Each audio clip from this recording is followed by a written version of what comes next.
स्वागत करता हूँ हमारे इस पथिक सीरीज के लेक्चर नंबर 5 में। ठीक है, ये हम लोगों का पथिक सीरीज का ये है लेक्चर नंबर 5। लास्ट वाले लेक्चर में हम लोगों ने डिस्कस किया था वॉल्केनिज्म के बारे में, वॉल्केनो के बारे में डिस्कस किया था हमने, और बाकी वॉल्केनिज्म और बाकी सारी रिलेटेड चीजें। ठीक है, और आज हम लोग डिस्कस करेंगे एनसीईआरटी का चैप्टर नंबर 4। जैसे कि हमारा चैप्टर लेक्चर नंबर 5 है, ये हमारे चैनल का नाम लक्ष्य पथ for study motivation and exam success. ठीक है, ये एनसीईआरटी चैप्टर नंबर 4 का पार्ट 1 वीडियो है। ठीक है, कुछ टॉपिक डिस्कस करेंगे हम लोग, बाकी कुछ टॉपिक छूट जाएंगे, तो एक और वीडियो आएगा, उसमें पूरी टॉपिक पूरा कंप्लीट वीडियो या फिर पूरा कंप्लीट लेक्चर हो जाएगा। ठीक है, distribution of the ocean and the continent, इसमें हम लोग बात करेंगे ओशियन और कॉन्टिनेंट का डिस्ट्रीब्यूशन, पूरे वर्ल्ड में, सॉरी पूरे अर्थ पे कॉन्टिनेंट्स का डिस्ट्रीब्यूशन कैसे हुआ है। ठीक है, कॉन्टिनेंट्स कैसे बने, पहले कैसे थे, अभी कैसे हैं, बाद में कैसे हो जाएंगे, इसके बारे में सारी जानकारी, सारी पढ़ाई हम लोग इस वाले लेक्चर में देखेंगे। तो ये हम लोगों का लेक्चर नंबर 5। ठीक है, पार्ट 1। ये प्यारा सा अर्थ, इसमें बहुत सारे कॉन्टिनेंट्स, ये नॉर्थ अमेरिका, यूरेशियन प्लेट्यू है, सॉरी प्लेट है, ये यहाँ पे इंडियन प्लेट है, इंडियन प्लेट और यूरेशियन प्लेट यहाँ पे कॉलिजन की वजह से यहाँ पे हिमालय रीजन क्रिएट हुआ था। अफ्रीकन प्लेट है, एंटार्क्टिक प्लेट है, ऑस्ट्रेलियन प्लेट है, यहाँ पे बहुत सारी मेजर और माइनर प्लेट्स हैं। चलिए देखते हैं, डिस्कस करते हैं आगे। ये हिस्ट्री, मतलब history in the sense chronological period with the time, with the age, मतलब अर्थ का भी जैसा हम लोग का एज होता है ना, वैसे अर्थ का भी एज होता है। जैसे मैंने लास्ट वाले लेक्चर में मैंने आप सभी को बताया था कि पहले हम लोग छोटे थे, पहले हम लोग का बर्थ हुआ था, फिर हम लोग यंग हुए, फिर हम लोग मर जाएंगे। वैसे ही अर्थ का भी एक एज है, कभी वो पैदा हुआ था, कभी अभी वो चल रहा है, फिर एक पीरियड आएगा शायद डिस्ट्रॉय हो जाए। कुछ कह नहीं सकते, क्योंकि अर्थ का लाइफ स्पैम बहुत बड़ा है हम लोग लाइफ स्पैम के अकॉर्डिंग, मतलब विद के रिस्पेक्ट। ये अर्थ का पहले कुछ ऐसा था, पहले इस पे कॉन्टिनेंट्स कुछ ऐसे थे, फिर धीरे धीरे कॉन्टिनेंट्स एक दूसरे से दूर होना स्टार्ट हुए, फिर कुछ और दूर हुए, फिर ये जो करंट वाली ये करंट सिनेरियो कुछ ऐसा है। सबसे पहले ऐसा था, फिर ऐसा हुआ, फिर कुछ ऐसा हुआ, फिर ये करंट सिनेरियो है। शायद कुछ टाइम बाद इसका शेप, इसका स्ट्रक्चर या फिर इसके कॉन्टिनेंट्स का जो प्लेस है वो चेंज हो जाए और कहीं और चले जाए, ऐसा भी हो सकता है। फ्यूचर पॉसिबिलिटीज़ है। अगर आप न्यूज़ या फिर आप करंट न्यूज़ देखेंगे तो आप ये देखेंगे कि यहाँ से नाइल रिवर के यहाँ से ये अफ्रीकन कॉन्टिनेंट टूट रहा है, और ये जब ये टूटेगा, टूट के शिफ्ट होगा इस साइड में, तो जाके एक टाइम भी इंडिया के प्लेट से कोलाइड होगा, और जब ये इंडिया के प्लेट से कोलाइड होगा तो हम लोगों को फ्यूचर में एक नया माउंटेन देखने को मिल सकता है, या फिर एक नया माउंटेन रेंज देखने को मिल सकता है। जैसे हिमालय माउंटेन रेंज है, वैसे एक नया माउंटेन रेंज देखने को मिल सकता है, जो कि मुंबई या फिर गुजरात के कोस्टल एरियाज में होगा। तब तक हम लोग जिंदा नहीं रहेंगे, वैसे बहुत लंबे टाइम पीरियड के बाद ऐसा होगा। ठीक है, आइए देखते हैं। ये समझ आया आपको, ये सारा हिस्ट्री या फिर ये जो सारी चीज़ें, पहले कैसा था, ये पहले ऐसा था, कुछ समय बाद ऐसा हुआ। ये वाला जो स्ट्रक्चर है ये जुरासिक एज का, ये वाला जो ये जुरासिक एज का,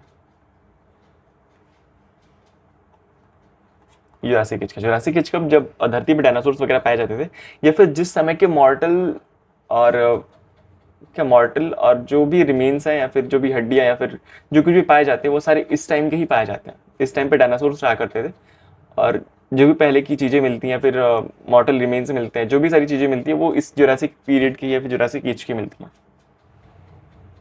जुरासिक क्या है, फिर यहाँ पे क्रिटिसिस एज है, फिर यहाँ पे प्रेजेंट है। ठीक है, चले गए। बात तो ये है कि पहले ऐसा था, अभी ऐसा है, यहाँ पे ऐसा है, यहाँ पे ऐसा है। ये मैं कह रहा हूँ, लेकिन ये क्या कैसे रहा हूँ, मतलब ये कैसे पता चल रहा है कि मैं मतलब पहले ऐसा था या फिर पहले ऐसा नहीं था, कुछ और भी तो हो सकता था। मतलब मैं जाके पहले मैंने देखा तो नहीं है ना कि कभी मतलब पहले ऐसा ही था, या फिर ये जो अर्थ है, हम जो कॉन्टिनेंट के शेप यहाँ पे हैं, पहले ऐसे थे, उससे भी पहले ऐसे थे, और उससे भी पहले ऐसे थे। मैंने नहीं देखा, आपने भी नहीं देखा, या फिर आज से 100 साल पहले जो रहा होगा उसने भी नहीं देखा होगा। तो फिर मैं क्या कह रहा हूँ आपको, कोई तो प्रूफ होगा, कोई बात होगी, तभी तो मैं कह रहा हूँ, मतलब कोई चीज़ होगी, और कोई क्लूज मिले होंगे लोगों को, या फिर कोई प्रूफ्स होंगे, तभी मैं आपसे कह रहा हूँ कि पहले ऐसा था, अभी ऐसा है, मतलब फिर बाद में ऐसा हो जाएगा। ठीक है, ये जो मैंने चीज आपको बताया, ठीक है, कि पहले कुछ ऐसा था, इसको कहते थे,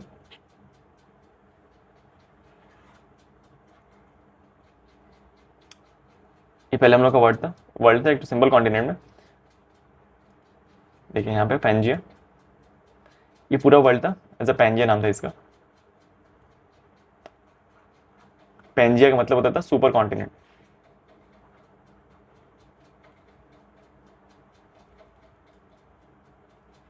और ये सिंगल वाटर बॉडी होती थी जिसका नाम था पैंथलासा। पैंथलासा, पैंथलासा मतलब क्या होता है? The super ocean. The super ocean, तो पहले earth, the super continent and the super ocean, मतलब एक तो single continent and the single water body में प्रेजेंट था। ठीक है, धीरे धीरे कॉन्टिनेंट्स एक दूसरे से दूर होना स्टार्ट हुए, और फिर जो आज का सेप, या फिर जो आज का वर्ल्ड दिखता है, जैसे आज के वर्ल्ड में जितने भी सारे कॉन्टिनेंट्स डिस्ट्रीब्यूटेड है वैसे डिस्ट्रीब्यूटेड। ठीक, फिर कुछ समय बाद यहाँ से बीच से ब्रेक हुआ, और ब्रेक होने के बाद एक सिंगल कॉन्टिनेंट यहाँ पे बना, एक सिंगल कॉन्टिनेंट यहाँ पे बना। जो सिंगल कॉन्टिनेंट यहाँ पे बना इसको हम लोग कहते थे क्या? यूरेशिया,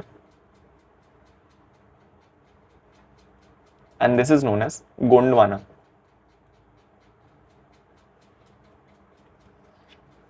और यूरेशिया हो गया था, ये गोंडवाना हो गया था। बीच में जो एक नया सी का जन्म हुआ था, या फिर एक जो नया सी दिखा था हम लोगों को। अब नॉर्मल सी बात है भाई, अगर अगर एक सिंगल लैंड मास है, और सिंगल लैंड मास जब दो भागों में टूट गया, तो बीच में जो वाटर बॉडी को सेपरेट करेगा, उस वाटर बॉडी को भी तो कुछ नाम देना पड़ेगा ना। तो ये जो सिंगल वाटर बॉडी जो बनी थी, इस वाटर बॉडी को हम लोग कहते थे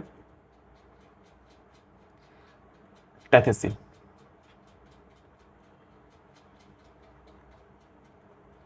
टेथिस सी कहते थे इसको। ठीक है, अब बात तो ये कि मैं ये इतनी सारी बातें, या फिर इतने सारे जो पॉइंट्स है, मैं ये सारे पॉइंट्स आपको बता कैसे दे रहा हूँ, मतलब मुझे कैसे पता चली ये सारी चीज़ें, या फिर मैं इतने श्योरिटी से आपको कैसे बता रहा हूँ। ठीक है, देखते हैं ये कैसे पता चला। एक थ्योरी आई थी, कॉन्टिनेंटल ड्रिफ्ट थ्योरी, जिसको अल्फ्रेड वैगनर साहब ने, एक तो साइंटिस्ट थे, अल्फ्रेड वैगनर सर ने एक तो थ्योरी प्रपोन की थी, कॉन्टिनेंटल ड्रिफ्ट थ्योरी। ठीक है, 1912 में, 1912 में एक तो साइंटिस्ट थे Alfred Wegener.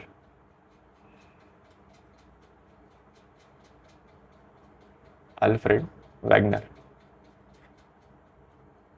Alfred Wegener sir ने एक थ्योरी प्रपोन की थी, continental drift theory. Continental drift theory में उन्होंने सबसे पहले कहा था ये कि पहले जो कॉन्टिनेंट था वो एक तो single super continent and single super ocean में डिस्ट्रीब्यूटेड था। ठीक है, एक सिंगल कॉन्टिनेंट था और एक सिंगल ओशियन बॉडी थी। उस सिंगल कॉन्टिनेंट को हम लोग पेंजिया कहते हैं, और उस सिंगल वाटर बॉडी को हम लोग पैंथलासा कहते हैं। ठीक है, propose that continents were once joint together in a single landmass में जॉइंट था, called Pangaea the super continent and the Panthalassa the super ocean. Pangaea को क्या क्या कहता? The super continent,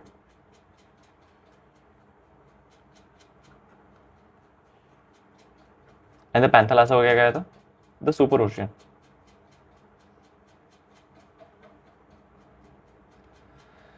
super continent और सुपर ओशियन, ये हम लोग अल्फ्रेड वैगनर साहब, यहाँ पे देखिए, यहाँ पे पेंजिया, यहाँ पे यूरेशिया और गोंडवाना में टूटा हुआ, बीच से टेथिस सी जा रहा है।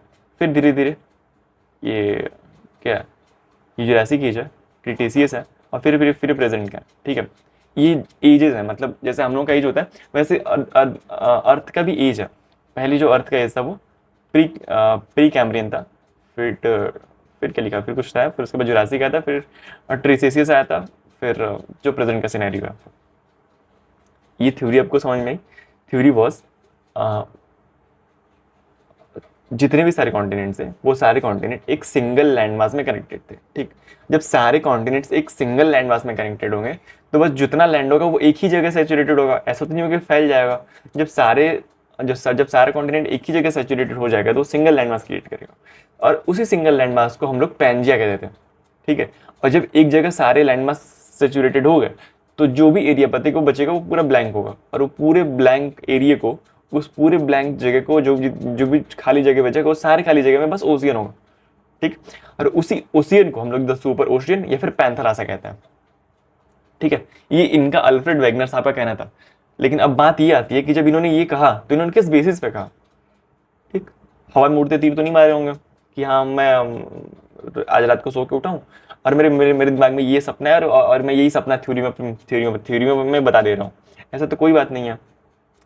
अगर ये कुछ कह रहे हैं तो किसी चीज के बिहाफ पे ही कह रहे होंगे। ठीक, या फिर किसी चीज कोई प्रूफ देखा होगा इन्होंने, या फिर कोई चीजें नोटिस की होंगी, या फिर इनको ऐसा लगा होगा कि हाँ कुछ कैलकुलेशन या फिर सारी चीजें देख के कि हाँ ऐसा हो सकता है, इन्होंने ऐसा सोचा होगा। जिंदा तो ये भी नहीं थे, जब जिंदा ये भी नहीं थे तो इन्होंने भी सोचा ही होगा ना। तो इन्होंने बस यही सोचा था कि हाँ जो जितने भी सारे कॉन्टिनेंट्स है वो सिंगल लैंड मास और फिर सिंगल सुपर कॉन्टिनेंट या फिर सिंगल सुपर ओशियन में डिस्ट्रीब्यूटेड थे। ठीक है, और उसी सिंगल लैंड मास को हम लोग पैंजिया कहते हैं, और उसी सिंगल लैंड ओशियन को हम लोग पैंथेरासा कहते हैं। अब ये देखते हैं कि जब इन्होंने ये बात कही तो ये बात कहने का बेस क्या था। ठीक, इनको ऐसा क्यों लग रहा था कि ये जब जितने भी सारे लैंडमास हैं वो सिंगल लैंडमास में कनेक्टेड थे, या फिर जितने भी सारी ओशियन है वो सिंगल ओशियन में कनेक्टेड है? इनको ऐसा क्यों लग रहा था? देखते हैं एविडेंसेस क्या दिए उन्होंने। Fit of the continent, jigsaw fit. जितने भी सारे कॉन्टिनेंट थे ये आपस में फिट हो रहे थे। जिगसॉ फिट एक तो गेम होता है, आप लोगों ने देखा कुछ ऐसे करके, ऐसे करके गेम होता है, ऐसे करके फिर यहाँ पे एक तो कार्ड होता है क्योंकि इसके अंदर है ऐसे, हम लोग इसको फिट कर देते हैं आपस में, फिट करके एक तो ऐसा इमेज क्रिएट हो जाता है जो कि 5-6 पार्ट में डिवाइडेड होता है। देखा होगा आप लोगों ने देखा होगा। वैसे सारे जितने भी कॉन्टिनेंट थे वो आपस में जिग्सॉ फिट में या फिर पजल के फॉर्मेट में कनेक्ट हो रहे थे। दूसरा, similarities of fossil in continent.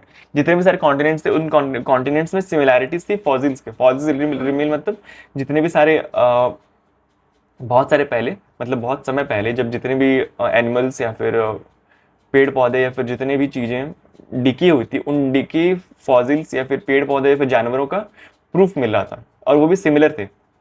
Similarity of ages of rock along the matching coast line. एक दूसरे के कोस्ट लाइन के मैचिंग में जितने भी रॉक्स मिनरल्स थे उन सारों का एज सेम था। ठीक, और वो सेम वेराइटी के थे, सेम टाइप्स के थे। और presence of coal seam in Antarctica. Antarctica में भी कोल मिलता है। बहुत अचंभव की बात नहीं है, अंटार्कटिका में कभी पेड़ पौधा होगा? बहुत समय पहले भी वहां पे पेड़ नहीं रहा होगा। बर्फ ही बर्फ, वहां पे जब बर्फ ही बर्फ है तो वहां पे पेड़ नहीं होगा, और जब पेड़ पौधे फिर जानवर एग्जिस्ट ही नहीं करेंगे तो वहां पे कोल बनेगा कैसे? कोल बनता कैसे? कोल बनता है पेड़ पौधे एनिमल्स या फिर जितने भी लिविंग चीजें या फिर जितने भी ऐसे ऐसे एलिमेंट्स होते हैं, इन सारे के डिके से कोल का फॉर्मेशन होता है, बहुत ही हाई प्रेशर और हाई टेम्परेचर से। लेकिन जब पेड़ पौधे ही एग्जिस्ट नहीं करेंगे तो कोल एग्जिस्ट कैसे करेगा? तो कोल का एग्जिस्टेंस होना ही नहीं चाहिए था अंटार्कटिका में, लेकिन अंटार्कटिका में कोल पाया जाता है। सोचो कितनी अचंभव वाली बात है। प्लेसर डिपॉजिट मतलब अलग अलग जगह पे सेम चीजें पाई जाती हैं। जब अलग अलग जगह पे सेम चीजें पाई जाती है तो ऐसा अंदाजा लगाया जा सकता है ना कि जो अलग अलग जगह हैं वो कभी एक जगह पे रहे होंगे, तभी तो जो सारी चीजें वो सेम जगह पे आ पाई हैं। जैसे कि कोई व्यक्ति, सॉरी कोई 3 भाई हैं। ठीक, तीनों भाई अगर सेम घर में पैदा हुए तो तीनों लोगों का कुछ रहन सहन या फिर बोलने का तरीका सेम होगा। भले ही वो आज डिस्ट्रीब्यूट हो गया, मतलब एक अमेरिका रहता, सॉरी एक मुंबई रहता है, एक दिल्ली रहता है, एक कोलकाता रहता है। अगर ये एक मुंबई एक दिल्ली एक कोलकाता रहता है, वो दूर है लेकिन उनमें सिमिलैरिटीज हैं। क्यों? कि वो पहले एक ही घर में एग्जिस्ट रहते थे, या फिर वो तीनों लड़के एक ही 4 दीवारी में पहले रहते थे। ठीक है, एक ही घर में रहते थे। जब एक ही घर में रहते थे तो उनका जो नेचर होगा, उनका बात करने का तरीका होगा, फिर जो भी सारी चीजें होगी वो मैच करेगी। वो मैच कब कर रही है? जब वो सारे एक ही जगह से आते हैं। अगर वो एक जगह से नहीं आते तो मैच नहीं करती। वैसे ही जो प्लेसर डिपॉजिट है, वो प्लेसर डिपॉजिट बताते हैं कि जो भी सारी चीजें हैं, ठीक है, वो पहले एक जगह पे थी, अभी दूर दूर है। जैसे पहले वो तीनों भाई एक घर में रहते थे लेकिन अभी अलग अलग है, पहले एक ही घर में रहते थे। वही बात है, देखते हैं proof. Fit of the continents, the shoreline of Africa and the South America facing have each other remarkable matching. ये साउथ अमेरिका और ये अफ्रीका, ये अब देख रहे हैं ऐसे फिट हो रहा है। ऐसा लग रहा है कोई पजल ऐसे लेके ज्वाइन कर दिया और फिट हो गया। या फिर ये मेडागास्कर है, ये इंडिया है, यहाँ पे अंटार्कटिका, ऑस्ट्रेलिया, अरब है, ये सारी चीज़ें देख के लग रहा है ना कि ये पहले से ये मतलब एक दूसरे से फिट हो रहे हैं। जब भी एक दूसरे से फिट हो रहे हैं तो कभी ना कभी एक दूसरे के पार्टनर होंगे। मतलब ये एविडेंस है कि अगर मैं इन सारों को फिट करूँ एज अ पजल में या फिर जिक्सॉ फिट में तो ये सारे फिट हो जाएंगे। जब ये फिट हो जाएंगे तो इसका मतलब क्या कि पहले ना कभी ये जॉइंट रहे ही होंगे, आगे चल के ना टूट गए। यहीं से ये थ्योरी प्रपाउंड हुई कि हाँ कुछ तो पहले था, मतलब पहले ये जॉइंट तो थे, अभी भले अलग हो गए। ये पहला प्रूफ था fits of the continent. Second was similarity of fossils different continents. Similarity of fossils, ये फॉसिल्स मतलब फॉसिल्स की सिमिलैरिटी, मतलब जैसे मैं बताऊं कि यहाँ पे एग्जांपल दिया हुआ मीजोसॉरस, ठीक है, ये एक जानवर था क्रोकोडाइल टाइप का।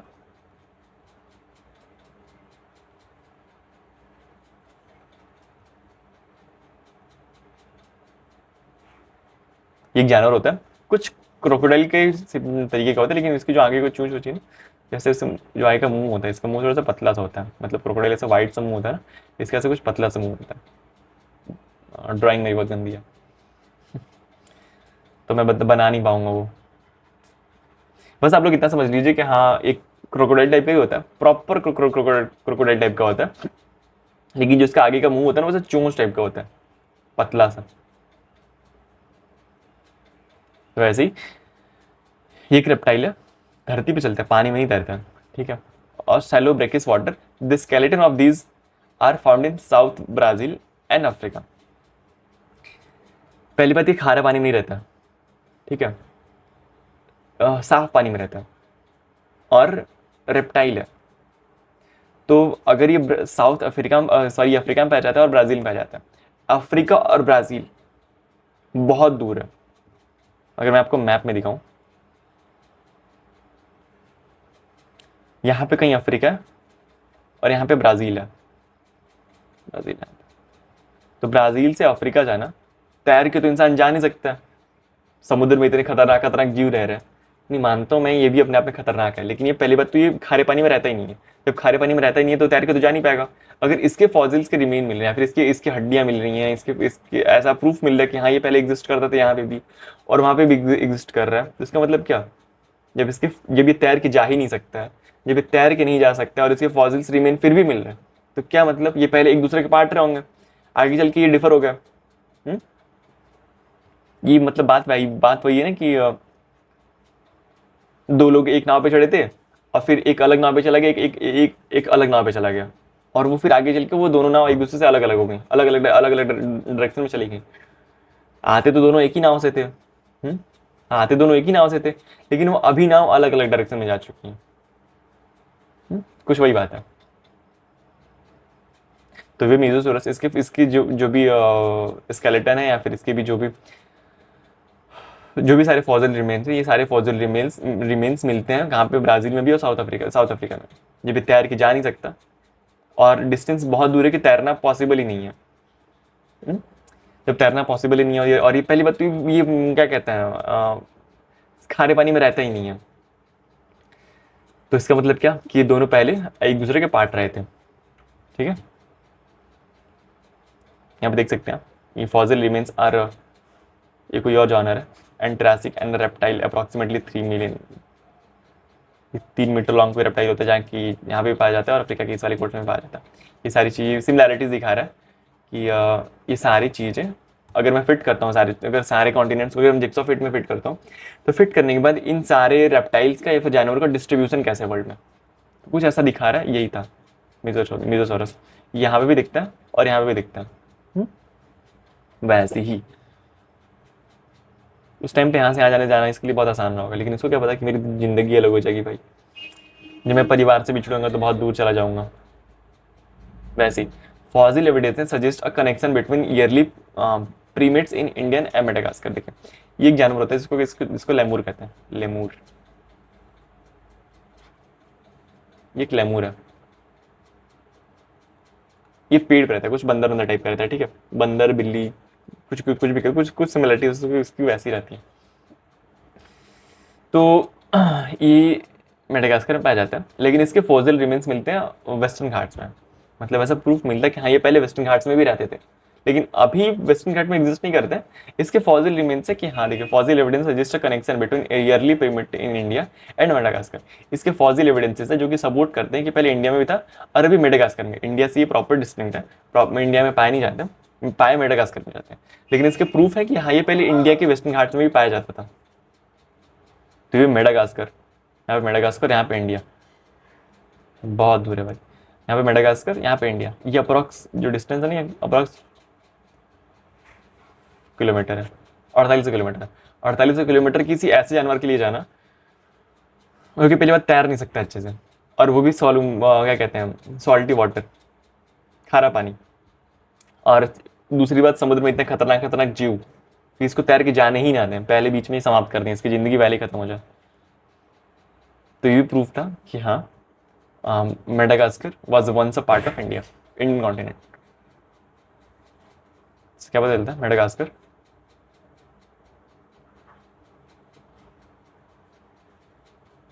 was once a part of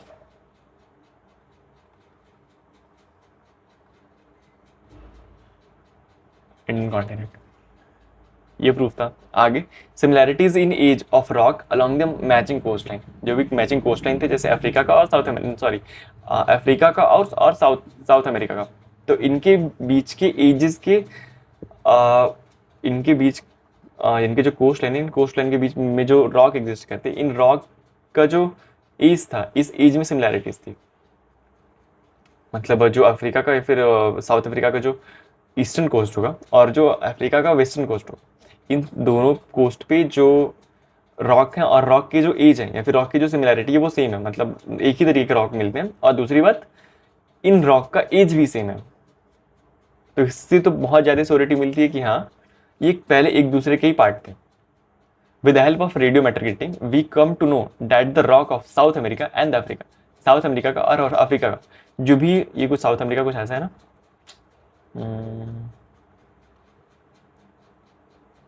sorry,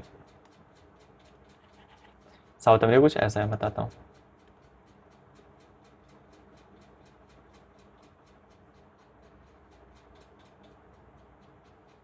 कुछ ऐसा, और यहाँ पे भी भाई ड्राइंग बहुत गंदी है, कुछ ऐसा लो। यहाँ का जो रॉक है और यहाँ का जो रॉक है, इन दोनों रॉक में सेम था। यहाँ पे लिखता हूँ मैं साउथ अमेरिका, यहाँ पे अफ्रीका। इन दोनों पे जो रॉक का एज था, इन दोनों रॉक के एज का सेम, मतलब सेम एज के दोनों रॉक थे और सेम टाइप के रॉक थे। जब सेम टाइप के रॉक एग्जिस्ट करते हैं और सेम एज के रॉक एग्जिस्ट करते हैं, तो इसका मतलब क्या कि दोनों कभी एक दूसरे के पार्ट रहे होंगे। इतने सारे एविडेंसेस दे दिए अल्फ्रेड वेगनर साहब ने, देख रहे हो। Placer deposit the occurrence of rich placer deposit of gold in Ghana coast and the Brazil coast. Brazil और घाना कोस्ट में जो भी गोल्ड के डिपॉजिट मिलते हैं, ठीक है, तो हम लोग को ये समझ में आता है कि जो घाना कोस्ट था और जो ब्राजीलियन कोस्ट है, ये दोनों आपस में कभी इंटरलिंक्ड रहे होंगे। जैसे कोई एरिया है, ठीक है, ये कोई एरिया, यहाँ पे बहुत रिच प्लेसर डिपॉजिट, मतलब बहुत ज़्यादा गोल्ड का डिपॉजिट है। क्या होता है कि बीच से टूट जाता है, तो फिर क्या होगा अभी, जब बीच से टूटेगा तो कुछ ऐसा टूट जाएगा ये, और यहाँ पे कुछ ऐसा टूट जाएगा।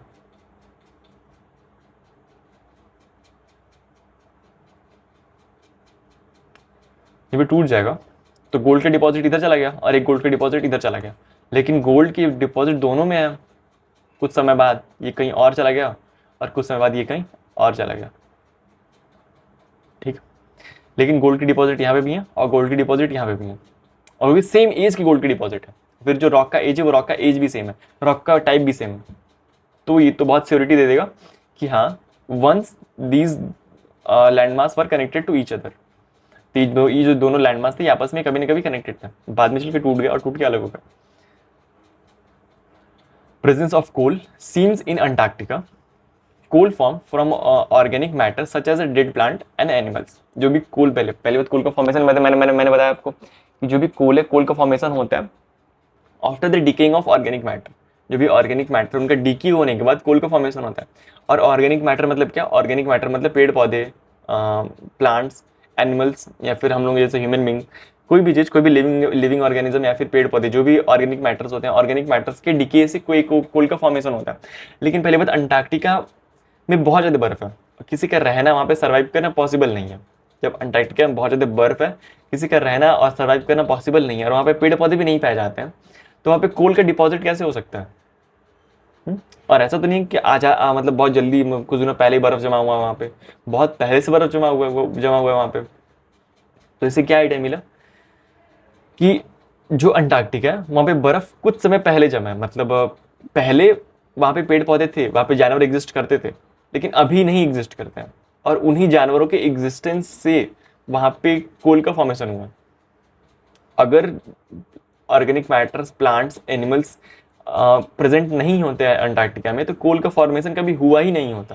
लेकिन अगर कोल का फॉर्मेशन हुआ है, तो ये स्ट्रॉन्ग एविडेंस देता है कि अंटार्कटिका पे भी कभी जिंदगी रही होगी, या फिर अंटार्कटिका पे भी लोग कभी रहते होंगे, या फिर अंटार्कटिका पे भी पेड़ पौधे रहे होंगे। Antarctica was once habited by lot of organism. Antarctica भी बहुत लोगों का घर रहा होगा, लेकिन with the period of time वहाँ पे बर्फ जमनी स्टार्ट हुई, और वो अंटार्कटिका धीरे धीरे पोल के साइड शिफ्ट होना स्टार्ट हुआ। ठीक, जब वो धीरे धीरे पोल के साइड जाने स्टार्ट हुआ, तो वहाँ पे टेम्परेचर डिक्रीज हुआ। फिर जब टेम्परेचर डिक्रीज हुआ, तो वहाँ पे बर्फ जम गए। लेकिन कभी वहाँ पे बर्फ नहीं भी रहा होगा, और जब वहाँ बर्फ नहीं रहा होगा, तब वहाँ पे पेड़ पौधे और जानवर रहते होंगे, और उन्हीं जानवर और पेड़ पौधों के डिक्की होने से वहाँ पे कोल का फॉर्मेशन हुआ। तो इससे क्या आइडिया मिला? इससे ये आइडिया मिला हम लोगों की, जो अंटार्कटिका है, ये भी कभी इक्वेटर के साइड में या फिर ट्रॉपिकल साइड में रहा होगा, तभी तो पेड़ पौधे जमे उस पर। और अंटार्कटिका बस क्लोजर टू द इक्वेटर, वही बात है, अंटार्कटिका भी कभी इक्वेटर के क्लोज रहा होगा, तभी यहाँ पे बर्फ जमती है। तभी यहाँ पे कोल के प्रेजेंस का एविडेंस मिलता है, फिर जो भी सारी चीजें मिलती हैं। इतने सारे प्रूफ दिए अल्फ्रेड वेगनर साहब ने, जो कि एकदम प्रॉपर, जो जिसको ही काटा ही नहीं जा सकता, वो भी प्रूफ के साथ कि हाँ यहाँ पे ये मिला है, वहाँ पे वो मिला है, अगर यहाँ पे ये मिला है तो इसकी ये प्रूफ है। इतने सारे प्रूफ दिए अल्फ्रेड वेगनर साहब ने, जिसपे ये बता सकते हैं हम लोग कि हाँ, these all continents were once a joint, and these once single joint continents is known as Pangea, and if all the continents were joined to each other, तो जो भी सारे जब सारे कॉन्टिनेंट एक दूसरे से जुड़ जाएंगे, जब सारे कॉन्टिनेंट एक दूसरे से जुड़ जाएंगे, तो बस एक सिंगल वाटर बॉडी बचेगी, और उसे सिंगल वाटर बॉडी को हम लोगों ने पैंथालसा कहा था, और उसे सिंगल लैंडमास को हम लोगों ने पैंजिया कहा था। ठीक है, लेकिन फिर भी थ्योरी वॉज रिजेक्टेड। सोचो, इतने मेहनत करने के बाद भी थ्योरी रिजेक्ट हो गई, और हम लोग क्या कहते हैं, भाई छोड़ दो, थोड़ा बहुत पढ़ाई की है, पढ़ाई की, एग्जाम दी, एग्जाम में नहीं हुआ, हम तो फेल हो गए। डिप्रेस हो जाते हैं। बहुत सारे लोग होते हैं, पता नहीं कहाँ से आते हैं वो लोग, जो कि सुसाइड भी कर लेते हैं। पता नहीं, मैंने वैसे लोगों को देखा नहीं है जो सुसाइड वगैरह करता है, लेकिन कुछ लोग होते हैं जो कि सुसाइड भी कर लेते हैं। एक छोटे से एग्जाम के बारे में, एक छोटा सा एग्जाम आपकी लाइफ को डिसाइड नहीं करता है। एक छोटा सा एग्जाम है, अगर आप उसमें फेल हो जाते हैं, तो इसका मतलब ये नहीं कि आपकी ज़िंदगी खत्म हो गई है। बहुत सारे एग्जाम आएंगे, बहुत सारे एग्जाम जाएंगे, आप रहने चाहिए। अगर आप ही नहीं रहेंगे, तो एग्जाम आके और फिर जाके क्या करेगा? एग्जाम तो हमेशा रहेगा। अगर आज से मैं 200 साल बाद बात करूँ, 200 साल बाद भी एग्जाम रहेंगे, या फिर 200 साल बाद भी कुछ ऐसे बच्चे होंगे जिनसे वो एग्जाम क्वालिफाई नहीं होगा। एग्जाम क्वालिफाई करना इज वेरी अनसर्टेन। आप बस पढ़ाई कर सकते हैं, ये नहीं कह सकते हैं कि हाँ मैंने पढ़ाई की थी तो एग्जाम में निकालूंगा ही निकालूंगा। पढ़ाई कीजिए, बहुत मन ला के पढ़ाई कीजिए, लेकिन बस पढ़ना आपके हाथ में है। एग्जाम निकले ना निकले, या फिर रिजल्ट कैसा आता है, वो आपके हाथ में नहीं है। और अगर रिजल्ट खराब भी आता है, तो उस पर ध्यान नहीं देता। कितनी भी बुरी सिचुएशन हो, फिर से उठो, फिर से चलो। बस हम लोगों के मन में क्या, हम लोगों के हाथ में क्या, हम लोगों के हाथ में काम करना, काम करना तब तक जब तक कि सफल ना हो जाए। और अल्फ्रेड वेगनर साहब की तो इतना मेहनत, मतलब इतनी बड़ी थ्योरी, इतने सारे एविडेंसेस देने के बाद भी फेल हो गए। तो सोचो इनको क्या करना चाहिए था। जब हम लोग छोटे छोटे एग्जाम देके अगर सुसाइड कर लेते हैं, फिर छोटे छोटे एग्जाम देके हम लोग डिप्रेशन में चले जाते हैं, फेल हो जाते हैं, हम लोग खुद को ऐसा मान लेते हैं कि हाँ हम लोग कुछ नहीं है, तो अल्फ्रेड वेगनर साहब को तो बहुत बहुत डिप्रेशन में जाना चाहिए था, उनको भी सुसाइड वगैरह कर लेना चाहिए था, लेकिन उन्होंने नहीं किया ना। हिम्मत नहीं हारता, कितनी भी बुरी परिस्थिति हो उससे आगे निकलना, हारना नहीं है, अंतिम दम तक नहीं हारना है, लड़ेंगे, अंतिम सांस तक लड़ेंगे। ये अल्फ्रेड वेगनर साहब की भी थ्योरी रिजेक्ट हो गई, बहुत बुरा हुआ इनके साथ। वैगनर couldn't represent और explain the mechanism of continental drift. इन्होंने ये तो बता दिया था कि यहाँ कॉन्टिनेंट सारे जॉइंट थे, इनका इनका ये प्रूफ बहुत सही था that continents was once joined to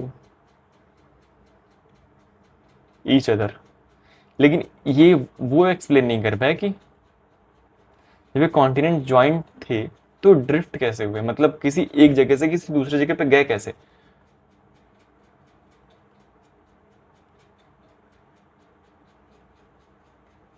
mechanism of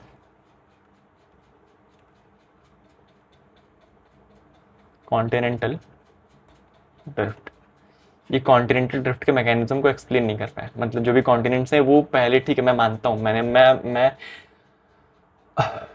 मतलब जो भी उस टाइम के लोग थे उस टाइम के लोगों ने ये कहा कि ठीक है अल्फ्रेड सर मैं ये मानता हूँ कि, या फिर हम लोग ये मानते हैं कि जितने भी सारे कॉन्टिनेंट्स थे ये एक दूसरे में ज्वाइंट थे पहले, लेकिन जब ये पहले ज्वाइंट थे और अभी ये ज्वाइंट नहीं है तो इनका मैकेनिज्म क्या है कि आखिर ये टूट के अलग कैसे हुए, कैसे हुए यही तो बताइए।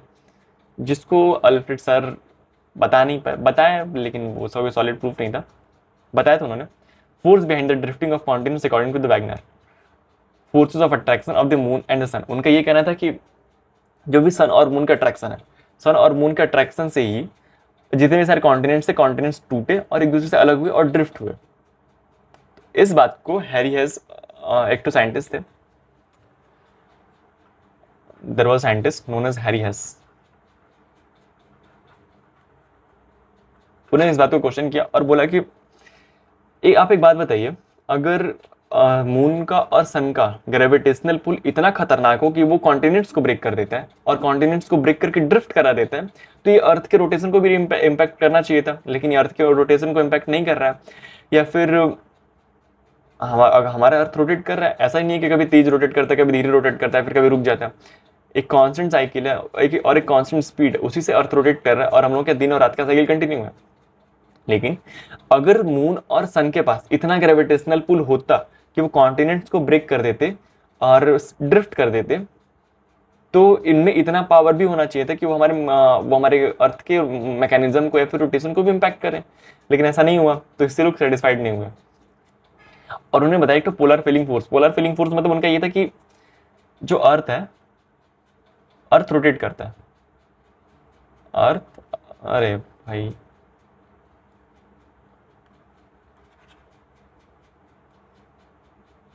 उनका ये कहना था ये अर्थ अपने एक्सिस पर रोटेट करता है। अगर ये अर्थ अपने एक्सिस पर रोटेट करता है तो उनका ये कहना था कि जब सारे कॉन्टिनेंट्स सिंगल मास थे, सारे कॉन्टिनेंट्स जो सिंगल लैंड मास थे, ठीक है, ये सिंगल लैंड मास जब अर्थ के रोटेशन से इनके बीच में बल्ज, एक तो बल्ज बनना स्टार्ट हुआ, और इसी बल्ज बनने के प्रोसेस में फिर क्या हुआ कि due to the centrifugal force, जैसे कोई भी चीज घूमती है तो अपने बीच से जो उसका सबसे ज्यादा एंगुलर स्पीड होता है वो उसका सबसे ज्यादा एंगुलर स्पीड उसके बीच में होता है। आपने वो पढ़ा है एंगुलर मोमेंटम वगैरह, जितने आप रेडियस से जितना दूर जाएंगे आपका मोमेंटम उतना ज़्यादा होगा, ठीक है। ये L is equal to M V R करके फॉर्मूला होता है, L is equal to M V R करके। इसमें क्या होता है कि अगर R बढ़ेगा तो L भी बढ़ेगा, ठीक। और ओमेगा, सॉरी ऐसा कुछ होता है, ओमेगा इज इक्वल टू कुछ एक तो और फॉर्मूला होता है जिसमें ये होता है कि अगर आप रेडियस इंक्रीज करेंगे, आप रेडियस इंक्रीज करेंगे तो आपकी वेलोसिटी भी इंक्रीज होगी। तो इनका ये था कि जब अर्थ रोटेट कर रहा है, अर्थ के रोटेशन से इक्वेटर के साइड में एक बल्ज बनना स्टार्ट हुआ था due to the centrifugal force, और इससे क्या हुआ था कि जितने भी सारे कॉन्टिनेंट्स थे वो ब्रेक हो गए थे दो पार्ट में, एक ऐसे ब्रेक हो गया था, एक ऐसे ब्रेक हो गया था ड्यू टू द बल्ज, और ये धीरे धीरे पोल के साइड में शिफ्ट होने स्टार्ट हो गए थे, धीरे धीरे पोल के साइड में शिफ्ट होने स्टार्ट हो गए थे। इनका ये कहना था कि इनका यही कहना था कि सेंट्रीफ्यूगल अर्थ के रोटेशन से एक सेंट्रीफ्यूगल फोर्स जनरेट हुई थी, और उसी सेंट्रीफ्यूगल फोर्स के जनरेशन से कॉन्टिनेंट्स दो पार्ट में टूट गए थे, एक तो ल्यूरेसिया और एक गोंडवाना। अगर ऐसा होता, लोगों ने क्वेश्चन किया फिर कि अगर ऐसा होता तो इक्वेटर पे एक भी कॉन्टिनेंट्स को लाई नहीं करना चाहिए था, क्योंकि अगर इक्वेटर से दूर ही जाना था तो फिर इक्वेटर पे है क्यों? जैसे अफ्रीका है या फिर साउथ अमेरिका या फिर बहुत सारे जो भी कॉन्टिनेंट्स आते हैं वो क्यों आते हैं? अगर अर्थ के इक्वेटर पे एक बल्ज बन जाता है, फिर सेंट्रीफ्यूगल फोर्स से इतना फोर्स जनरेट हो जाता कि कोई सेंटर क्या कहता है अर्थ के सेंटर पे फिर इक्वेटर पे नहीं रहना चाहता। जब अर्थ के सेंटर और फिर इक्वेटर पे कोई रहना ही नहीं चाहता तो क्या मतलब है? मतलब फिर क्यों साउथ अमेरिका या फिर जो अफ्रीका वाले कॉन्टिनेंट है वो क्यों लाई करते हैं? जब ऐसा होता है तो वो कॉन्टिनेंट जो भी अफ्रीका और फिर या फिर साउथ अमेरिका जो भी इक्वेटर पर लाई करता है वो इक्वेटर पे होते ही नहीं। इक्वेटर कोई कॉन्टिनेंट नहीं होता, इक्वेटर पूरा खाली होता। लेकिन ऐसा नहीं है, इक्वेटर बहुत सारे कॉन्टिनेंट्स हैं। जब इक्वेटर बहुत सारे कॉन्टिनेंट्स हैं तो ये भी रीजन नहीं है, ये गलत, ये रीजन गलत दिया आपने। तो लोगों ने इसको भी डिनाई किया और इसको भी डिनाई किया। जब लोगों ने इसको डिनाई किया तो अल्फ्रेड सर का जो भी था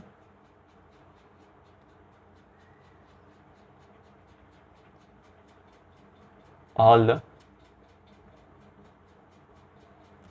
theory was rejected cause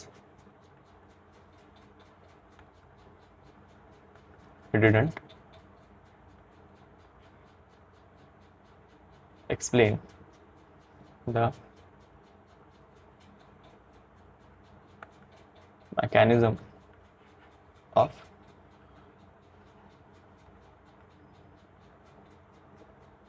continental drift. वो जितने भी मैकेनिज्म थे कॉन्टिनेंटल ड्रिफ्ट के मैकेनिज्म को वो समझा नहीं पाए, इसलिए इनकी थ्योरी रिजेक्ट कर दी गई। और इनके थ्योरी के रिजेक्शन के बाद एक नई थ्योरी प्रपोज होती है जिसका नाम है सी फ्लोर स्प्रेडिंग थ्योरी।